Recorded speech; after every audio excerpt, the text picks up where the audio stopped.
Hello, this is Mrs. Stahler, and today I am going to teach you how to write a formal email to a teacher, principal, or other staff member here at the school.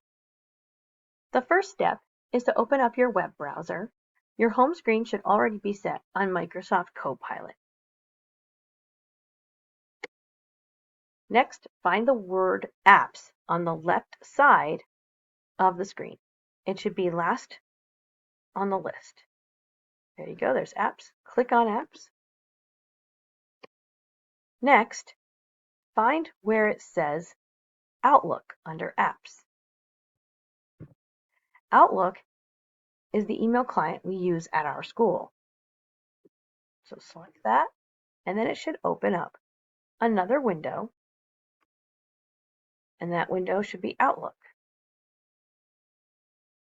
Click on New in the upper left corner to start a new email message. It should then open the new email window on the right-hand side.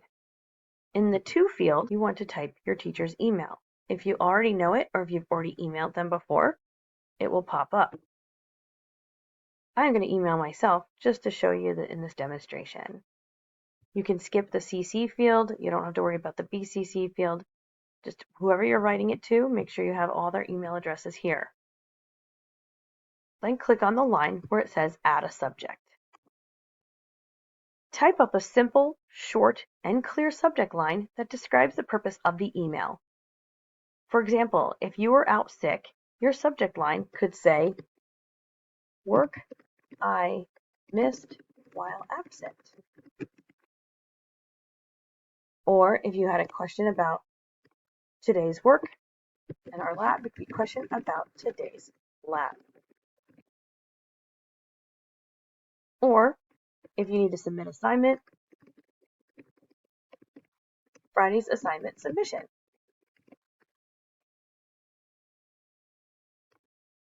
Then you want to click where it says type to insert files and more.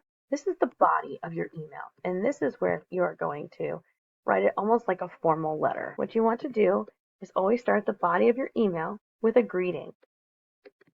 You could use Dear if the person is familiar to you.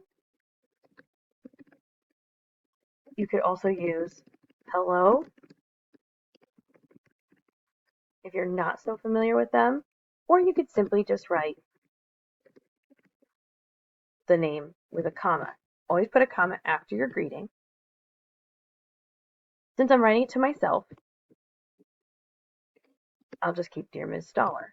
If you are unsure if a woman is married or not, you just want to use Ms. It's the safest bet. I skip down 2 lines, and then I would start typing your email. When you type your email, make sure you follow the acronym KISS. Keep it simple and short. It is a very good acronym that you can use for a lot of different things, and email writing is one of them. So then write your body of your email, and when you are finished, you can either say thank you, and then type your name, first and last, or sincerely, if there's nothing that you're requesting them. And I always skip a line or two. Then when you are done, you want to proofread it. Make sure everything is spelled correctly. Make sure that you use proper punctuation. And when you have checked all of that, you can then submit it. Sometimes the spell check will show up. So when it's underlined red, make sure you go back and change it. Fix it. Then you are ready to hit send. I hope you have learned how to send an email. And if you have any questions, please reach out by emailing me. Have a great day.